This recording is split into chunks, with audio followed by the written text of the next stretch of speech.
I definitely think that UNA has equipped me with the skill set I would need for my future careers. It's such a small and close-knit university. You have opportunities here that you wouldn't have at some of the larger universities. That was kind of the ultimate reason that I chose UNA. Smaller class size, smaller campus size, everything's super accessible. The class sizes make it the perfect way to have a good relationship with your professors. Our professors are very involved here, and they make sure that you're being prepared. After taking that first biology class, I realized how much I enjoyed it. Everyone in the biology department is super supportive, and I really feel like I can, go to people and ask questions. I got out of my comfort zone, and I joined research projects, and I went to our STEM poster sessions where I was introduced to research, and I fell in love with it.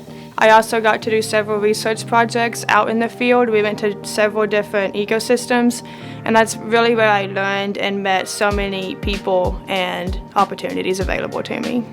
This research has really helped me see myself as a biologist. I feel like before I was a biology student, and now I feel like I am a biologist.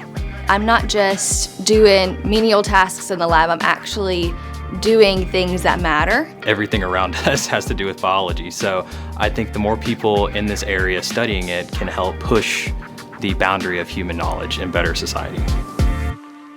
It might not seem like it, but there is always an opportunity for you just waiting around the corner, and you just have to take the first step to go and initiate that.